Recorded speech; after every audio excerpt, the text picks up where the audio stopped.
436쪽입니다.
영이시니 예배하는 자가 영과 진리로 예배할지니라. 아멘.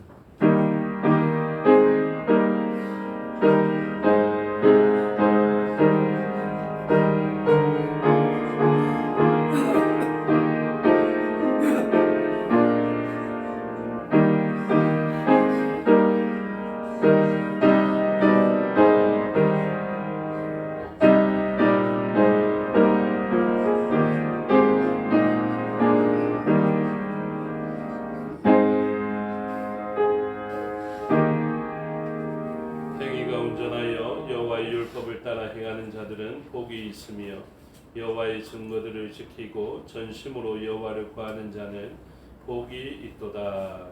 아멘. 사도신경으로 신앙을 고백하겠습니다.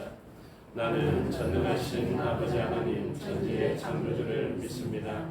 나는 그의 유일하신 아들 우리 주 예수 그리스도를 믿습니다. 그는 성령으로 잉태되어 동정녀 마리아에게서 나시고 본디오 빌라도에게 고난을 받아 십자가에 못 박혀 죽으시고 장사된 지 사흘 만에 죽은 자 가운데서 다시 살아나셨으며 하늘에 오르시어 전능하신 아버지 하나님 우편에 앉아 계시다가 거기로부터 살아있는 자와 죽은 자를 심판하러 오십니다. 나는 성령을 믿으며 거룩한 공교회와 성도의 교제와 죄를 용서받는 것과 몸의 부활과 영생을 믿습니다. 아멘. 살아계신 아버지 하나님 은혜와 사랑을 감사합니다. 죄와 허물과 불의함이 있어 하나님께 가까이 갈 수 없고 두 번째 사망, 영원한 사망으로 치달을 수밖에 없는 저희들이었사오나 우리를 긍휼히 여기시고 사랑하시는 그 크신 하나님의 사랑으로 독생자 예수 그리스도의 그 보혈의 공로를 우리에게 입혀주시고 그 피의 공로로 말미암아 휘어진 옷을 입고 하나님의 보좌로 담력을 얻어 나아가게 하여 주시니 감사합니다. 하나님을 배우는 것이 큰 은혜인 줄 알게 하여 주시고 오늘도 하나님의 존전으로 나아갈 때 성령의 충만하심을 입어 영광과 존귀와 찬송과 권능이 올려드려지게 하여 주시옵소서. 하나님 기뻐 받으시는 예배가 될 수 있도록 성령께서 함께 하여 주시고 순서를 맡은 자와 예배를 돕는 모든 자들에게 하나님의 능력으로 채우셔서 온 성도들이 하나님 사랑하는 마음을 온전하게 대표할 수 있도록 인도하여 주시옵소서. 각처에 흩어져 있는 우리의 지체들이 있습니다. 우리와 한 몸을 이루고 그 몸을 이루어서 머리 대신 예수 그리스도의 그 사역을 이루어가야 하겠사오니 능력 베풀어 주셔서 개인의 욕망으로 살아갈 것이 아니라 하나님의 뜻을 분별하고 하나님의 뜻을 이 땅에 펼쳐서 하나님 나라를 세우고 확장시켜가며 생명의 열매를 맺어가는 저희가 되게 하여 주시옵소서. 그들을 인도하여 주시고 그들의 심령을 도우셔서 어떤 형편과 어떤 상황 가운데 있든지 하나님을 기억하고 하나님과 동행하며 하나님 기뻐하시는 예배 때에 하나님 기뻐하시는 한 사람의 찾으시는 예배자가 되어서 하나님 앞에 있게 하여 주시옵소서. 그래서 한 몸을 이룬 우리들과 같은 은혜를 그들도 있게 하여 주셔서 한 몸으로 건강하게 성장할 수 있도록 인도하여 주시옵소서. 말씀 가운데 우리를 다스려 주셔서 이 땅을 밟고 살아가지만 하나님 나라의 백성인 것을 알게 하여 주시옵소서. 맡겨드립니다. 주장하여 주시고 홀로 영광 받아 주시옵소서. 감사드리며 예수님 이름으로 기도드리옵나이다. 아멘. 모두 자리에서 일어나셔서 22장으로 찬양하겠습니다.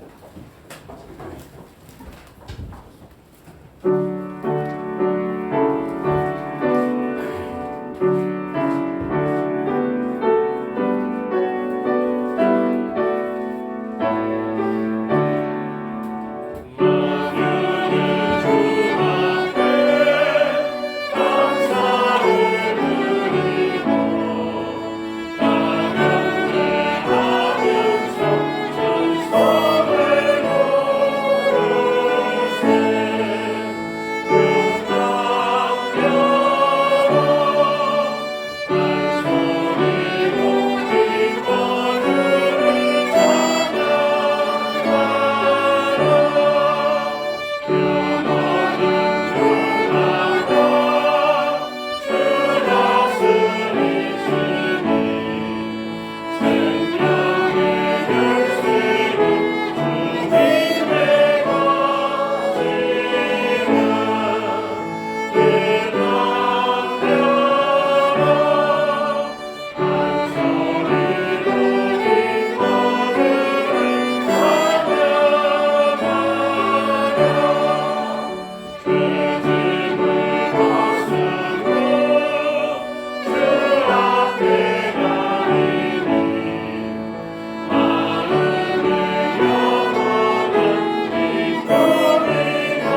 성실 교독하겠습니다. 교독문 47번 시편 105편 순서를 교독하겠습니다. 47번입니다. 여호와께 감사하고 그의 이름을 불러아뢰며 그가 하는 일을 만민 중에 알게 할지어다. 그에게 노래하며 그를 찬양하며 그의 모든 귀한 일들을 말할지어다. 그의 거룩한 이름을 자랑하라. 여호와를 구하는 자들은 마음이 즐거울지로다. 여호와 그의 능력을 구할지어다. 그의 얼굴을 항상 구할지어다. 그의 종 아브라함의 후손 곧 택하신 야곱의 자손 너희는 그가 행하신 기적과 그의 이적과 그의 입의 판단을 기억할지어다. 그는 여호와 우리 하나님이시라. 그의 판단이 온 땅에 있도다. 그는 그의 언약 곧 천대에 걸쳐 명령하신 말씀을 영원히 기억하셨으니 이것은 아브라함과 맺은 언약이고 이삭에게 하신 맹세이며 야곱에게 세우신 율례 곧 이스라엘에게 하신 영원한 언약이라. 이르시기를 내가 가나안 땅을 내게 주어 너희에게 할 땅의 소유가 되게 하리라 하셨도다. 아멘. 자리에 앉아 305장으로 찬송하겠습니다.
우리를 대표하여 임근태 장로님 기도 인도하심으로 다 같이 기도드리겠습니다. 다 같이 기도하겠습니다. 어두움에 쌓인 이 세상에 예수 그리스도를 보내주시고 십자가에서 피를 흘리게 하여 저희를 죄의 사슬에서 해방시켜 주신 하나님 아버지께 감사와 영광을 드립니다. 오늘도 저희 죄악과 인생의 무거운 짐을 대신 맡아 주시고자 주님의 전으로 이끄신 그 크신 사랑과 은혜를 생각할 때 저희는 감격하며 감사할 뿐입니다. 부끄러운 것밖에 내어놓을 것이 없는 저희들이지만 주님께 드리는 예배를 기쁘게 받아 합령하여 주시옵소서. 주님, 한 주간도 저희는 죄악과 섞이며 살았습니다. 죄를 물리쳐야 함에도 불구하고 죄와 짝하기를 좋아했고 죄를 감추기를 주저하지 않았습니다. 연약하고 부족한 저희를 긍휼히 여기시고 회개하는 심령에 용서의 은총을 베풀어 주시옵소서. 주님, 저희들에게 큰 믿음을 주시기를 원합니다. 저희들은 작은 문제에도 허덕이며 그것에 끌려 달릴 때가 너무나 많았습니다. 믿음은 강구 없고 염려와 근심에 매여 낙심할 때가 얼마나 많은지 모릅니다. 주여, 저희 살아가는 인생길에서 만나는 고통이나 아픔이 있다고 할지라도 큰 믿음으로 넉넉히 이기고 나아갈 수 있게 하여 주시옵소서. 십자가에서 승리하신 그 주님을 의지할 수 있게 하시고 믿음의 주여 온전케 하시는 이인 주님을 온전히 바라볼 수 있게 하여 주시옵소서. 자비로우신 주님, 아직도 경제적인 어려움을 피부로 느끼는 사람들이 많이 있습니다. 저들의 안타까움을 감찰하셔서 희망을 잃지 않게 하여 주옵소서. 주님의 몸된 교회가 점점 더 희망을 잃어가고 있는 이 세대에 참된 소망을 심어줄 수 있기를 원합니다.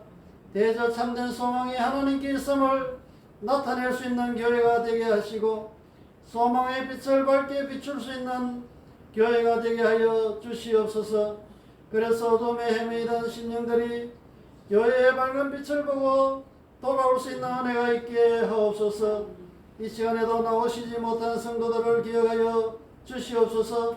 특별히 병원에 입원해 있는 성도들을 기억하시고 그들을 찾아가 공부하시고 위로하시고 그들을 만져주셔서 어수속히 건강을 회복시켜 주시옵소서.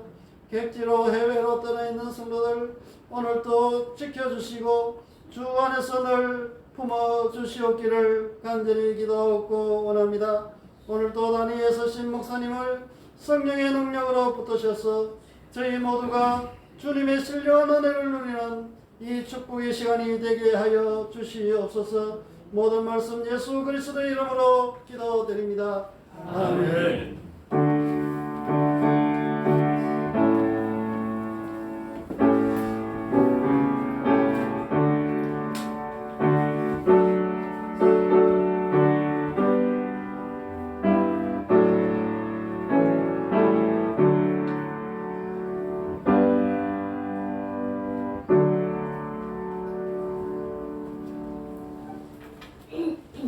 감사합니다. 하나님 말씀 모시겠습니다. 출애굽기 21장입니다. 구약성경 113면에 있는 출애굽기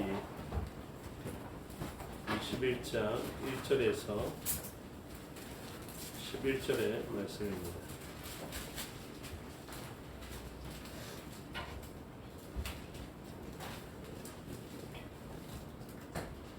출애굽기 21장 1절에서 11절의 말씀을 교독하겠습니다. 내가 백성 앞에 세울 법규는 이러하니라. 내가 이동을 사면 그는 엿새 동안 섬길 것이요 일곱째에는 몸값을 끊지 않고 나가 자연이 될 것이며 만일 그가 단신으로 왔으면 단신으로 나갈 것이요 장가 들었으면 그의 아내도 그와 함께 나가려니와 만일 상전이 그에게 아내를 주어 그의 아내가 아들이나 딸을 낳았으면 그의 아내와 그의 자식들은 상전에게 속할 것이요 그는 단신으로 나갈 것이로되 만일 종이 분명히 말하기를 내가 상전과 내 처자를 사랑하니 나가서 자유인이 되지 않겠노라 하면 상전이 그를 데리고 재판장에게 오갈 것이요 또 그를 문이나 문설주 앞으로 데리고 가서 그것에다가 손으로 그의 귀를 뚫을 것이라. 그는 종신대로 그 상전을 섬기리라. 사람이 자기의 딸을 여종으로 팔았으면 그는 남종같이 나오지 못할지며 만일 상전이 그를 좋아하지 아니하여 상관하지 아니하며 그를 성령하게 할 것이나 상전이 그 여자를 속인 것이 되었으니 외국인에게는 하지 못할 것이요 만일 그를 자기 아들에게 주기로 하였으면 그를 딸같이 대우할 것이요 만일 상전이 다른 여자에게 장가들지라도 그 여자의 음식과 노고가 동침하는 것은 끊지 말 것이요 함께 읽겠습니다. 그가 이 세 가지를 시행하지 아니하면 여자는 속편을 내지 않고 거저 나가게 할 것이라. 아멘. 기도하겠습니다. 아버지 하나님 은혜와 사랑을 감사합니다. 이 시간 하나님의 말씀을 듣겠습니다. 성령 하나님께서 가르쳐 주시고 마음에 새겨 주시옵소서. 종은 하나님 말씀과 뜻을 온전히 드러내게 하여 주시옵소서. 감사드리며 예수님 이름으로 기도드리옵나이다. 아멘. 오늘 본문의 제목은 종에 관한 법규입니다. 이제 종에 대해서 어떻게 해야 할 것인지에 대해서 이야기하고 있습니다. 종이 되고 싶은 사람은 아무도 없을 것입니다. 그런데 경제적인 어려움이나 안 그러면은 어릴 적에 중요한 근거가 되고 또 국연이 되는 부모님을 잃었거나 이렇게 되면 경제적인 능력이 떨어지게 되겠죠. 그래서 히브리인 가운데서도 종이 되는 일들이 있게 되는 것입니다. 그래서 종으로 그렇게 어떤 집에 들어가게 되면 같은 히브리 사람이 그를 종으로 만나게 되는데, 물론 경제적인 이유로 그 사람을 종으로 취급하겠지만 그 사람을 히브리인이라는 사실을 잊지 말고 잘 대우해 주라 하는 것이 지금 오늘 본문에 나와 있는 것입니다. 다른 민족의 경우에는 이 종을 자기의 소유로만 생각해서 자기 마음대로 할 수 있었는데 히브리인만큼은 그렇게 해서는 안 된다라는 것을 말씀으로 법규로 정하여서 가르쳐주고 있는 것입니다. 그래서 영원한 종이 되지 않도록 6년 동안을 일하면 6년 동안 이제 그것을 삭수로 여기는 것입니다. 그래서 6년 동안 일하고 나면 7년째에는 나갈 수 있도록 해주는 것이 당연한 것이었고, 남자와 여자가 부부로서 같이 종이 되었으면 그 7년째에 나갈 때에도 함께 나가야 합니다. 그런데 주인이 아주 그 종을 잘 대우하여서 그 종에게 아내도 얻어주고 그리고 가정을 이루고 자녀까지 놓게 되었을 때에는 나갈 때에는 남자만 나가고 여종과 그리고 자녀들은 두어야 할 것을 이야기하고 있습니다. 그래서 하나님께서는 이러한 법규를 통하여서 주인의 재산권도 확보해 주고요. 그리고 그 개인의 인권도 자유권도 확보해 주는 것을 가르쳐 주고 있습니다. 그래서 균형 잡힌 하나님의 법규인 것을 알려주죠. 그 가운데 종이 히브리인을 잘 대우해 주었던 주인을 너무 좋아하게 되거나 또 아내와 처자를 두고 자신만 자유를 누리는 것은 참된 자유가 아니라 생각하고 그 집에 영원한 종이 되기를 원할 때에는 그 재판장이 있는 곳, 그것을 판결할 수 있는 사람에게로 가서 그것을 확증받고 그리고 그의 문설주나 이런 곳에 가서 귀에 구멍을 뚫어서 영원한 종이 되는 그런 일들을 가르쳐주고 있습니다. 영원한 종이라고 하지만 그는 사랑이 있기 때문에 주인도 사랑하고 아내도 사랑하고 자녀를 사랑하게 되므로 그것은 속박되어져 있는 것 같지만 참된 자유를 누리는 그런 존재가 될 것입니다. 갈라디아서에서도 우리에게 어떤 말씀을 주시느냐 하면 피차에 우리가 빚을 져서는 안 되는데 사랑의 빚 말고는 지지 말라 말씀을 하시고 서로에게 사랑으로 종 노릇하라라고 말씀을 하시므로 우리는 하나님의 종이 되어져 있고 그 하나님을 사랑하여서 그 하나님의 품에서 떠나고 싶어 하지 않는 그런 사랑받는 종인 것을 가르쳐주고 있습니다. 그래서 이때의 주인은 어떤 주인이냐면 부려먹기 위하여서 자기의 것을 관철시키고 자기에게 이익이 되기 위하여서 종을 부리는 주인이 아니라 그 종이 가난한 형편에 있는 것을 긍휼히 여겨서 자기의 재력으로 말미암아 이 사람을 보호할 수 있기 때문에 자기의 보호의 영역 안에 둔 것이죠. 그래서 그 종을 자기의 아들과 같이 여길 뿐만 아니라 여종도 마찬가지입니다. 여자인 종이 오늘에서도 언급될 때 여자의 종은 아내로 맞지 않으면 그리고 아들에게 며느리 삼을 수 있는 아들에게 주지 않으면은 그 사람의 먹을 것과 이 복을 계속해서 지급해야 된다는 것을 가르쳐주고, 만약에 받아들인다면 아내로 받아들였을 때는 아내로서의 예우를, 며느리로 받았을 때는 며느리의 대우를 해줘야 될 것을 가르쳐주고 있는 것입니다. 그런 가운데 우리는 한 가지 중요한 제도를 바라보게 되는데 종들은 이 날을 바라보게 되겠죠. 이 날을 기다리게 될 것입니다. 어떤 날입니까? 6년을 일했으면 7년째 되는 날 쉬는 때를 바라보게 되는 것이죠. 이것을 우리는 안식년이라고 생각하기 쉽습니다. 그리고 안식년을 신명기적 규례에 따르면 면제년 이렇게 이야기하기도 하는데, 이것을 적용시키는 문제에 있어서 가나안 땅에 들어가서 매 7년째 되는 때를 안식년으로 지켜가는 정기적인 안식년이 있었던 것 같습니다. 그런데 종의 규례 같은 경우에는 어떤 일이냐면, 그 사람이 종이 되었을 때로부터 또 6년을 기산해야 하는 그런 일들이 있게 되겠죠. 그래서 이 안식년과는 조금 다른 종에 대한 그런 규례들이 있었던 것 같습니다. 이러한 일들을 우리는 굉장히 좋게 받아들일 필요가 있습니다. 우리들은 쉬는 것을 조금 죄스럽게 생각합니다. 안식하는 것을 조금 죄악시하는 그런 분위기가 우리나라에는 형성되어져 있죠. 그래서 안식과 쉬는 개념에 대해서 잘못된 생각을 하기 쉬운데, 하나님께서는 반드시 이 쉬는 날을 우리에게 정해주셨고, 또 쉬는 날에 나아가서 안식년이라는 규례를 우리에게 주신 것을 가르쳐주고 있습니다. 그래서 6일째 이후에 제7일째 되는 날에는 안식일로서 우리가 지켜가는 것이고요. 그리고 6년이 지나면 7년째에는 안식년으로 지나게 되는 것입니다. 이 쉬는 패턴이 기독교적이다 해서 공산주의, 사회주의에서 이 패턴을 조금 바꾸고자 했던 적이 있습니다. 그래서 이 패턴을 바꾸어서 실험을 해봤는데, 러시아에서 9일을 일하고 10일째 쉬는 패턴으로 한번 바꿔본 적이 있었어요. 그런데 그렇게 하니까 사람들은 지쳐가고 그 생산성과 효율성은 오히려 떨어졌던 것을 실험의 결과로 도출하게 되어서 원래의 제도로 돌아왔던 것을 가르쳐주고 있습니다. 그래서 성경에서는 이 7이라는 숫자에 굉장한 신비한 능력이 있습니다.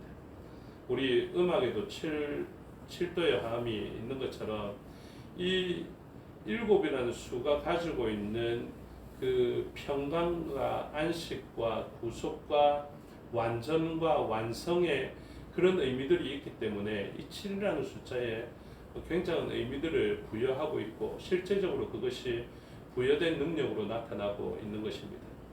그러한 제도가 물론 지금 성직자들, 목회자들 가운데서도 안식년 제도를 이어가고 있는 것도 있지만, 대학의 교수님들은 이 제도를 거의 안착시킨 것 같더라고요. 그래서 6년을 근무하고 7년째에는 연구년하고 또 다릅니다. 이 안식년을 주어서 자기의 그 충분한 휴식과 그리고 연구할 수 있는 그런 기간을 보장하게 되는 것을 보게 되는데, 그래서 이러한 것이 쉬는 것이니까 우리의 정서에서, 또 우리의 저보다 조금 앞선 세대들은 정말로 열심히 일해 오셨지 않습니까? 그렇죠? 쉬는 날 없이 살아왔던 그런 세월이 있기 때문에 이러한 일에 대해서 반감을 가질 수도 있고, 또 인터넷을 조금 보니까 이 교수님들의 안식년에 대해서 이게 과연 바른가, 내가 아는 교수는 계속 그 안식년 동안 골프만 쳤는데 이게 가능한 일인가, 이런 이야기를 하는 경우도 봤습니다.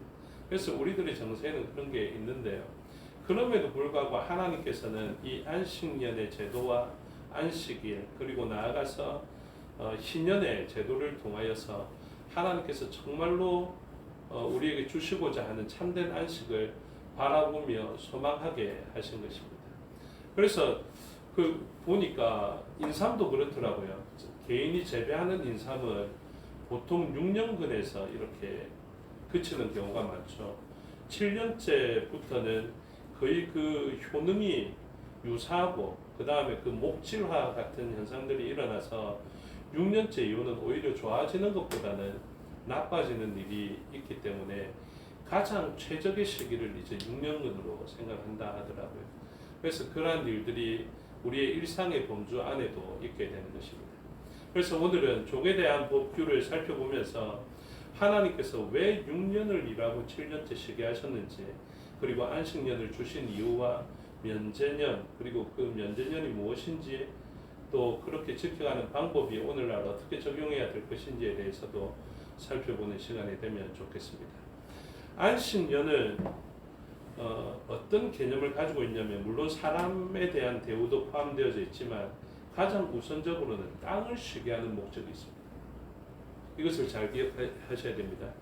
농경을 감당해야 되는 가나안 땅에 들어가는 사람들은 이제 안식년을 가져야 되는데 그 안식년은 땅에 대한 휴경입니다. 그래서 하나님께서는 만물을 충만하게 하시는 분이시죠. 그래서 사람뿐만이 아니라 모든 만물도 다 관심을 가지고 살펴보게 되는데 이 6년을 땅을 이제 경작하고 7년째 되는 때에는 땅을 갈거나 파종하거나 포도원을 바꾸지 않습니다. 그 규례가 레위기 25장에 살펴보면 있는데요. 왜 그럴까요?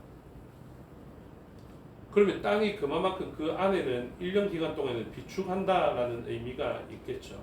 그래서 땅이 더욱더 비옥해진다라는 개념을 가지고 있는데 여러분 우리나라 정세에서 쉬는 것도 물론 죄스럽게 보지만 어르신들이 무엇을 못 봅니까?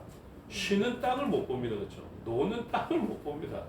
그래서 뭐 요만한 거 시멘트가 발려져 있다가 걷어진데 흙이 나오면 그것 가지고도 뭐 상추를 심든지 무엇을 이제 심어야 이제 직성이 풀리는 그런 배경을 가지고 있는데 하나님은 이때 쉬어라 하십니다.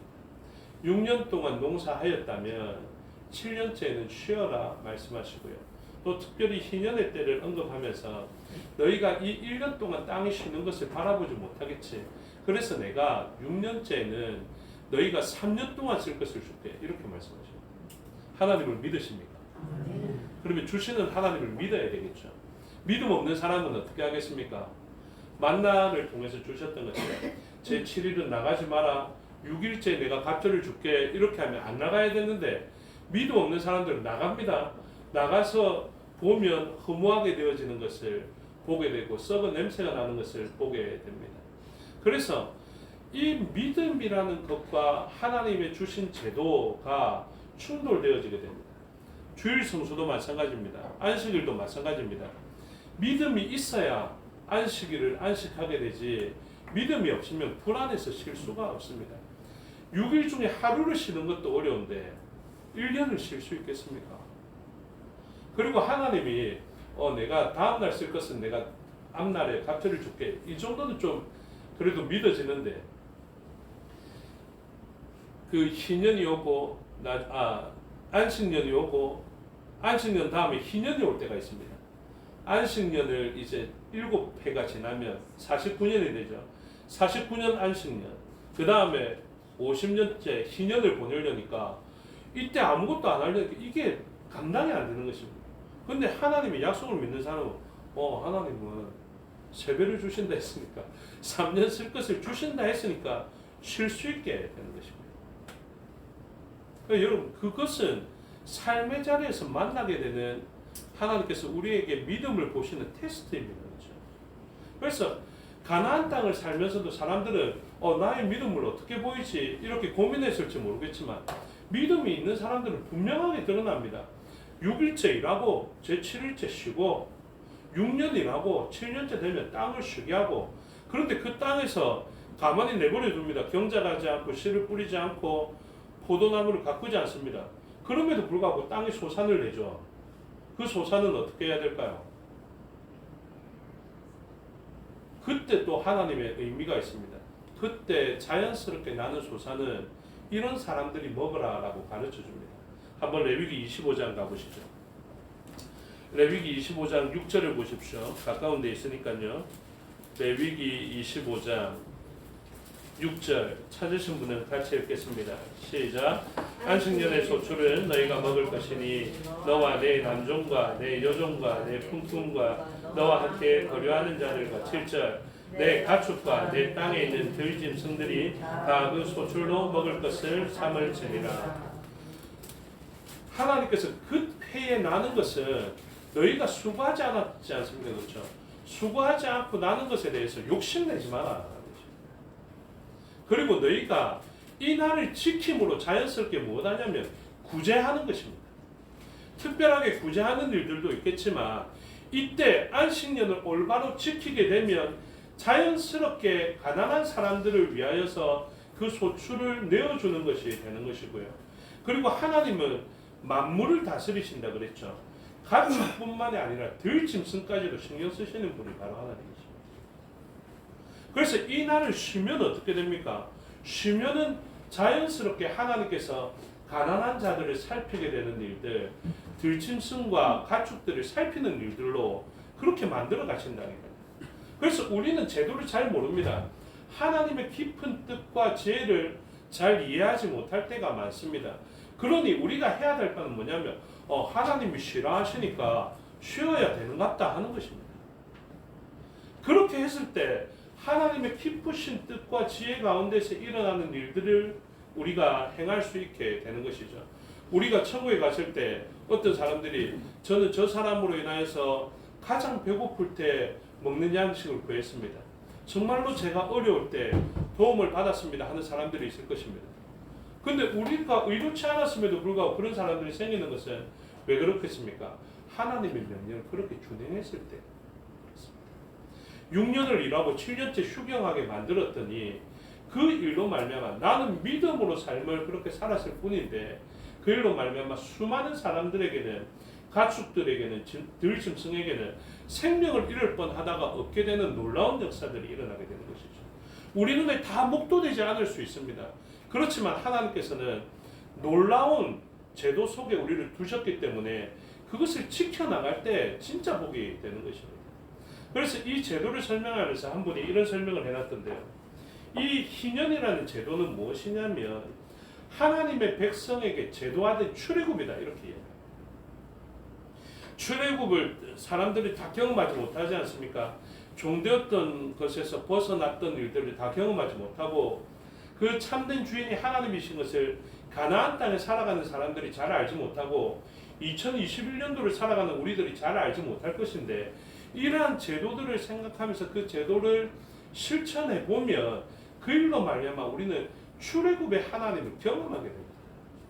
그래서 홍해가 갈라지지 않아도 바다가 갈라지지 않아도 10가지 재앙이 이 땅에 펼쳐지지 않아도 하나님의 그 구속의 은혜를 충분히 받아들일 수 있게 된다는 것입니다. 이 안식년 때에 신명기에서는 독특하게 어떻게 표현했냐면 면제년이라는 표현을 썼습니다.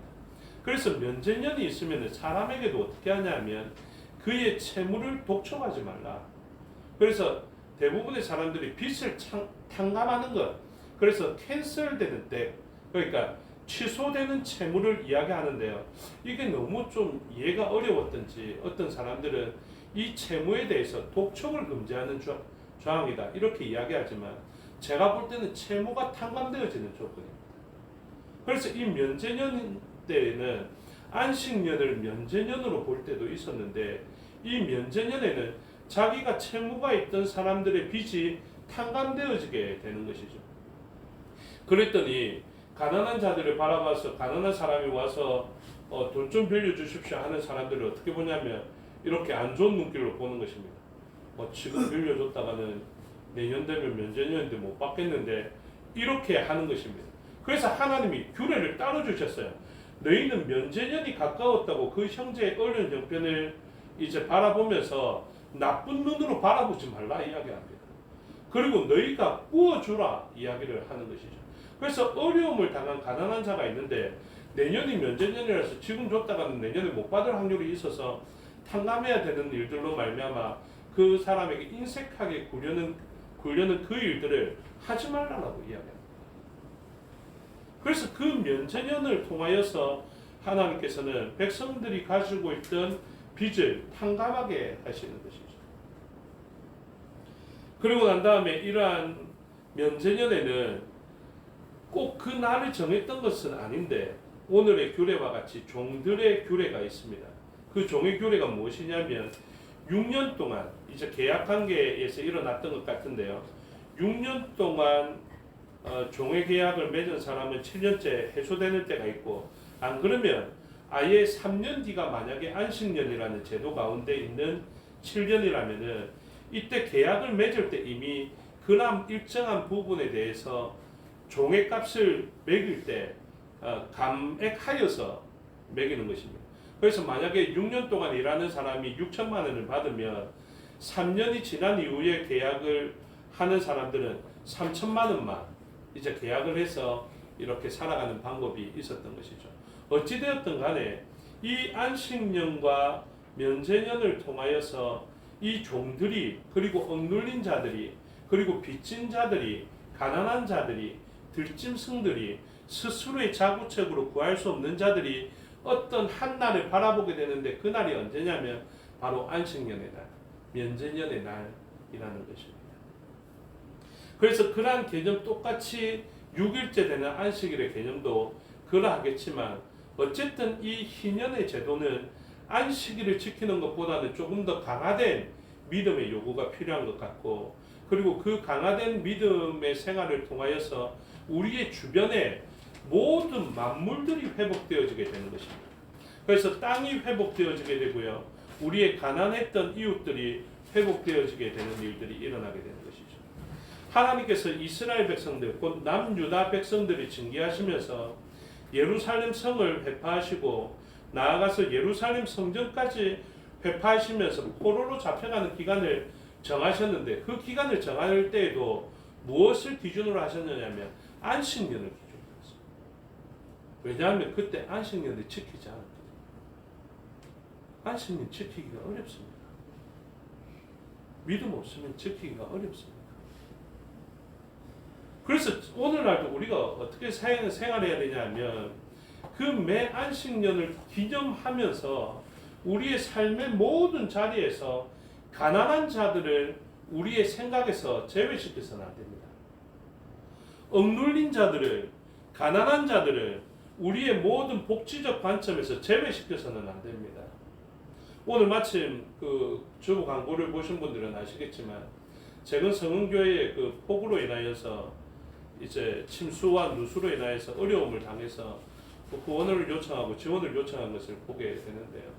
그러한 형제 교회에 대한 안목을 우리 교회도 지금 먹고 살기 힘들다, 이렇게 해서 외면해서는 안 된다는 것을 가르쳐 주고요. 여러분들이 살고 있는 삶의 자리에서도 여러분들의 이웃이 가난의 아픔과 억눌림의 아픔이 있으면 그 일에 대해서 우리가 외면해서는 안 된다라는 것을 가르쳐 주고 있습니다.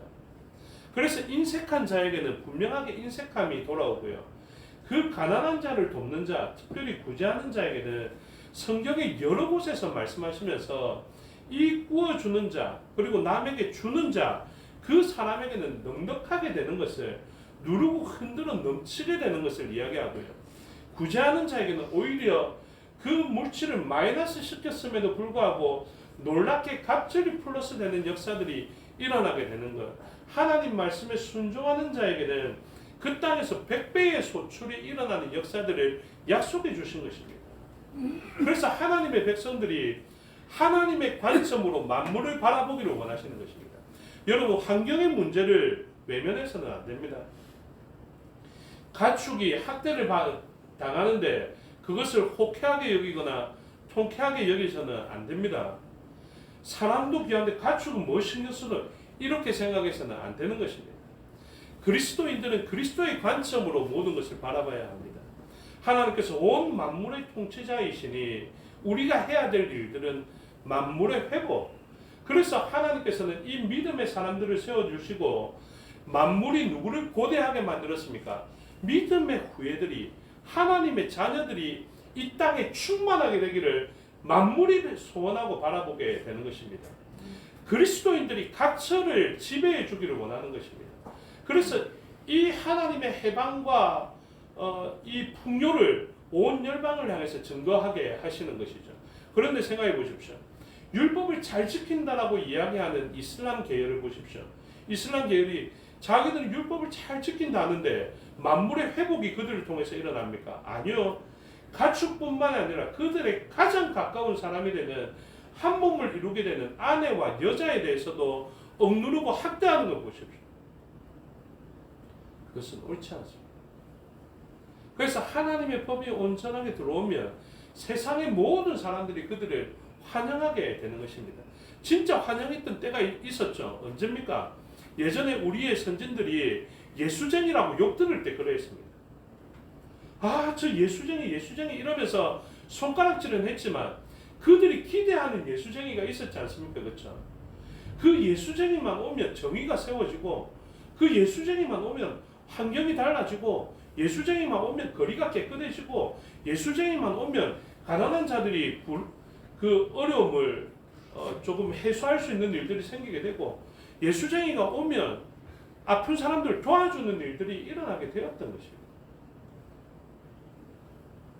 그래서 그 수많은 일들, 불이익을 감수하고서라도 이웃을 돕기에 수고하였던 그리스도의 몸된 사람들이 있을 때 그 안식년의 제도와 면제년의 제도를 통해서 우리에게 가르쳐 주시는 역사들이 일어나게 되었던 것입니다. 그러면서 레위기 25장에 또 한 부분을 말하는 것은 뭐냐면 바로 희년을 이야기합니다. 희년이 히브리어로 요벨이거든요. 우리가 주볼리지만 주빌레로 알고 있는 영어로 그 희년이 있게 되는 것입니다. 아까 이야기했던 49년 다음에 50년째가 되는 그때를 이제 희년이라고 이야기하는 것이죠. 이것을 뭐라고 이야기하냐면 이사야 선지자는 은혜의 해라 이렇게 이야기합니다. 그래서 안식년의 제도를 통해서 면제년의 제도를 통하여서 땅과 만물과 가축과 들짐승과 사람 모든 것의 회복을 예표적으로 보여줬던 그 제도들의 가장 절정이 되는 일곱이 되는 그때를 기념하여서 50년째에는 희년의 때로 보내게 되는데 이때에는 모든 것의 회복이 일어납니다. 어떤 것의 회복? 종되었던 자는 풀려지게 되고요. 집을 잃어버렸던 자들은 집을 되찾게 되고 땅을 잃어버렸던 자들은 땅을 되찾게 되고 고향을 잃어버렸던 자들은 고향을 되찾게 되는 그 놀라운 역사. 모든 만물의 회복이 언제 일어나냐면 바로 이 희년의 때에 일어납니다. 그래서 이 희년을 사람들은 고대합니다. 사람들이 살아갈 때 안식일을 그렇게 고대하면서 살아가고요. 여러분 일주일을 사실 때 안식일을 기대하면서 사십시오. 일주일을 사실 때 이제 좀 지나면 주일이다. 저도 좀 그렇게 되기를 간절히 소원하는데 사실은 좀 심적 부담이 있습니다. 내일 주일이가 이러면서 그럴 때가 있는데 여러분들은 어떻게 살아가냐? 진짜 6일 동안 내가 너무 힘들었는데 내일 주일이다. 그 다음에 종들은 6년 동안 진짜 일하면서 그날을 바라봐야 됩니다. 어느 날을 안식년이 되는 면제년이 되는 그때를 바라봐야 됩니다. 빚이 있었지 않습니까? 그러면 이 면제년이 되는 그날을 정말로 고대하면서 바라봐야 합니다. 누구처럼요? 이삭이 수풀에 걸린 순양을 바라보는 심정으로.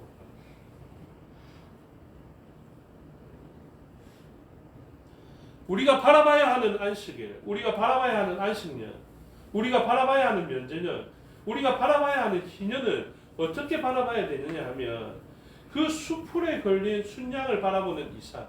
자기는 정말로 죄의 종이 되어서 죽을 수밖에 없는 사람. 나를 정말로 사랑하는 아버지도 나를 내어놓을 수밖에 없고 나도 아버지를 정말로 사랑하지만 떠날 수밖에 없었던 그때에 저 수풀에 걸린 순양이 나를 대신하여 죽음으로 말미암아 나의 죽음의 문제가 해결되고 죄의 문제가 해결되고 종의 문제가 해결되어져 있는 그 마음을 가지고 그 순양을 바라봐야 합니다. 그래서 요벨 뜻이 무엇이냐면 순양의 뿔입니다. 똑같이 가죽이 제공되는 것과 뿔이 제공되는 것에서 우리는 그 짐승의 희생을 바라보게 되는 것입니다. 그래서 도피성에 있던 죄인들이 있지 않습니까? 부지 중에 사람을 죽여서 도피성으로 달려가서 겨우 살고 있는 사람들이 정말로 고대하는 날이 있겠죠. 언제일 것 같습니까? 예? 맞아. 이 표현이 너무 박연하게 해갖고 대제사장이 이거 되는 날을 기다린다 그러잖아요. 맞습니다. 진짜 정확하게 보였습니다. 이삭이 가장 바라고 기대하는 날이 언제냐면 오늘 우리가 주일로 기념하는 순양이 죽는 그날을 보여요. 도피성에 있던 그 사람도 회복이 언제 일어나냐면요.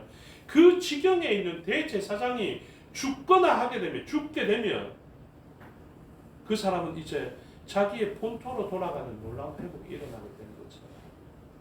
그 도피성에 있던 자들이 누구의 희생을 바라게 됩니다. 누구의 희생? 바로 이 안식과 희년과 그 면제의 주인이 되시는 그 순양의 희생을 바라보게 됩니다. 아멘이십니까? 저와 여러분들 그 순양의 희생으로 말미암아 자유를 얻은 줄 믿습니다. 그것이 믿음입니다. 그것이 안식년과 종의규례를 통해서 면제년과 희년을 통해서 우리에게 알려주시는 것입니다. 그래서 이 사람들이 얼마나 기대했는지, 얼마나 고뇌했는지 보십시오. 도피성에 있던 사람들이 대제사장이 왜 안 죽지 했더니 우리의 영원한 대제사장 되시는 예수 그리스도께서 자신의 몸을 제물로 드리면서 죽으신, 그렇게 돌아가셨어요. 그래서 우리들은 죄인이었음에도 불구하고 일상으로 회복되었죠. 이삭은 죄의 종이 되어서 죽을 수밖에 없는 육신을 입은 자였지만 그 순양의 희생으로 말미암아 살아나게 되는 것입니다. 그래서 희년을 이야기하는 때 한번 본문을 보시죠. 레위기 25장 8절입니다. 레위기 25장 8절 다 같이 읽겠습니다. 시작. 너는 7 안식년을 계수할지니 이는 안식년 7번 동안 곧 49년이라. 이렇게 이야기한 다음에요. 그 다음 절이 무엇을 이야기하냐면 7째 달 열흘날은 속죄일이니 너는 뿔나팔 소리를 내되 전국에서 뿔나팔을 크게 불치며. 그래서 이 뿔나팔 순양의 뿔로 만든 그 뿔나팔을 불게 됩니다. 그래서 희년은 어떻게 시작하냐면 이 나팔 소리와 함께 시작되는 것이다. 그래서 나팔 소리와 함께 희년이 시작되는 것이다. 그리고 이때 뿔나팔을 제공하는 이 뿔나팔이 바로 요벨 되는 것입니다. 그래서 이 순양의 뿔나팔이라는 요벨의 이름으로 이 희년이 있게 되는 것이죠. 그래서 이 전인격적이고 만물의 회복이 언제 일어납니까? 바로 이때 일어나게 되는 것입니다. 이사야서 61장 2절을 읽어드리겠습니다. 이사야 61장 2절입니다. 여호와의 은혜의 해와 우리 하나님의 보복의 날을 선포하여 모든 슬픈 자를 위로하되 라고 되어 있습니다. 이때 메시아에 대한 예표가 이사야서 61장에 있는 것이거든요. 그래서 메시아의 초림, 메시아의 그 임재로 말미암아 이 희년이 이루어지게 되는 것입니다. 이 나팔의 때가 이루어지게 되는 것입니다. 예수 그리스도께서 누가복음 4장 19절입니다. 누가복음 4장 19절을 보시면 이 이사야 본문을 읽으시고 이렇게 말씀하셨습니다.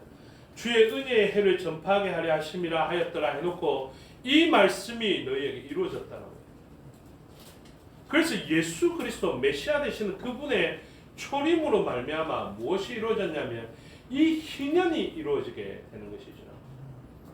이 요벨의 때가, 이 주빌기가 이루어지게 되는 것입니다. 그래서 이 예수 그리스도의 사역으로 말미암아 모든 가난한 자, 갇힌 자, 억눌린 자, 눈먼 자, 이 모든 사람들, 종되었던 자들이 회복되어지게 되는 역사들이 일어나게 되고요. 그 역사로 말미암아 우리는 이 날을 기뻐하는 존재로 찬양하며 영광 올려드리게 되는 것입니다. 오늘 여러분 기쁘십니까? 우리는 영원히 기뻐할 제목이 있는 사람들입니다. 오늘 지금 당장 기뻐야 되는 것이 아니라 이미 하나님께서 우리를 위하여 행하신 그 일들을 가만히 생각하면 그냥 감사합니다. 이삭이 그 순양을 바라보는 것처럼 이 순양의 나팔 소리가 들려지는 그때, 그분이 나팔 불었을 때 우리는 감사의 그리고 감격의 시간들을 만나게 되는 것입니다. 그 희년의 축소가 안식년이고요.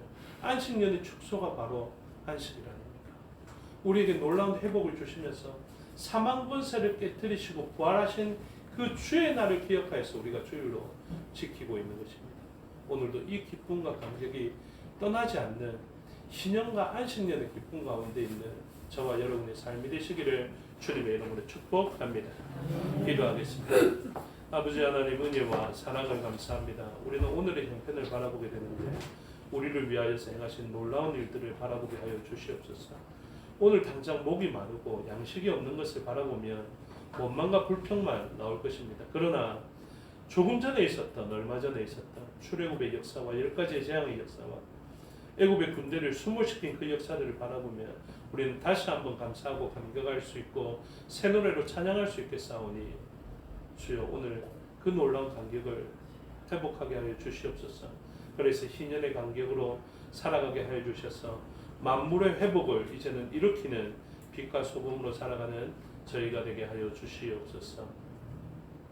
만물에 대한 책임감을 가지고 만물의 회복을 바라보며 주의 몸된 사역을 감당하는 저희가 되게 하여 주시옵소서. 감사드리며 예수님 이름으로 기도드리옵나이다. 아멘. 찬양하며 복원하겠습니다. 212장 찬양하겠습니다.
기도하겠습니다.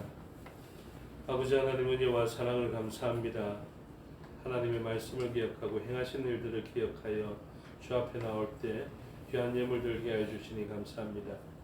우리의 마음으로 인하여서 모든 것의 주인 되신 하나님의 기쁨과 만족되는 예물 되게 하여 주시고 사용되어져 생명의 열매가 맺혀지며 하나님 나라가 세워지고 확장되어지게 하여 주시옵소서.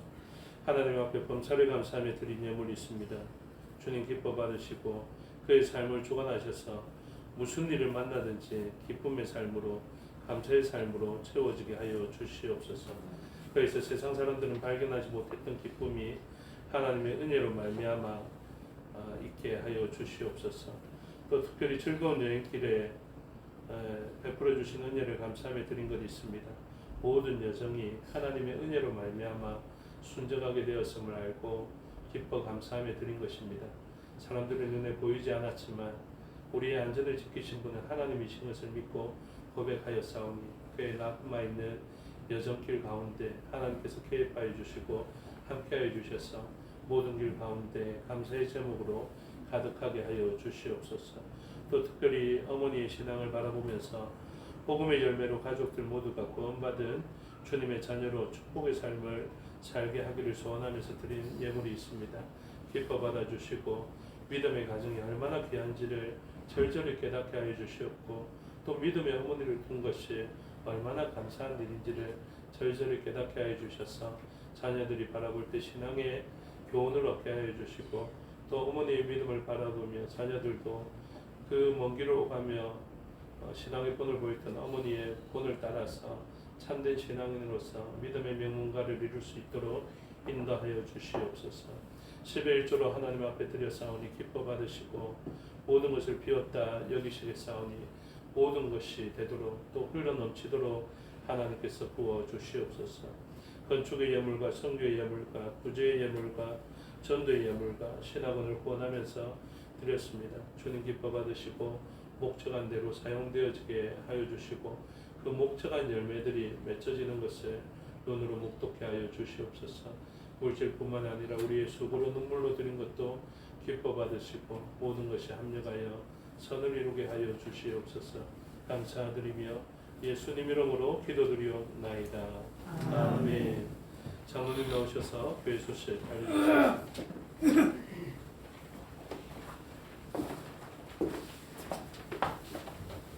감사합니다. 교회 소식 전하겠습니다. 환영합니다. 교회를 찾아주신 여러분을 진심으로 환영합니다.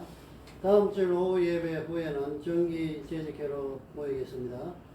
부산노회 청년회 정기 큰 모임이 9월 26일 주일 오후 7시 30분에 온라인 주임으로 있습니다. 최근 주원회 교회 이제 기공 그러니까 착공 감사 예배가 있습니다. 9월 29일 수요일 오전 11시에 최근 주원회 교회당에서 있습니다. 최근 성은교회 아까 목사님 설교 말씀 중에 있었지만 수혜복구 지원 요청이 왔습니다. 이렇게 읽어보시고 개인적으로 후원하실 분들은 구제 신방부장이시는 정진수 권사님께 전달 바라겠습니다. 최근 대전교회 정현철 목사 위임식이 10월 4일 오전 11시에 대전교회당에서 있습니다. 코로나19 확산을 막기 위해 방역 지침과 예방사항을 잘 지켜주시기를 바라고 요양과 입원 중인 성도님, 감량하는 성도님들 위해서 많이 기도해 주시기를 바랍니다. 남해 아름다운 교회 김민용 장로 부인 되시는 장경자 집사님이 9월 23일 날 목요일날 소천을 하셨습니다. 최근 주담정교회 정청근 목사 최석순 사모의 차남 정한문군과 최근 서명교회 건주영 조성덕 씨의 장녀 권소연 양의 결혼식이 10월 16일 토요일 오전 11시에 문인동 소재 더 S 웨딩홀 그랜드홀에서 결혼식이 있습니다. 이상입니다. 감사합니다. 자리에서 일어나셔서 1장으로 찬송하시겠습니다.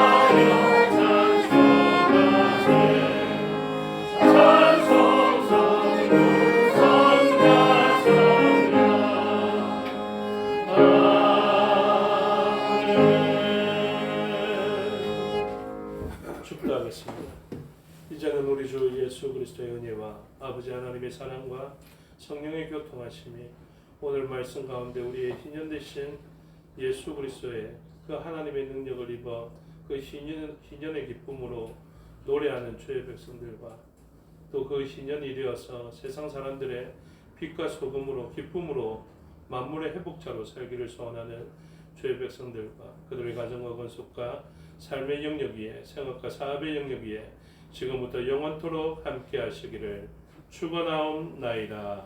아멘.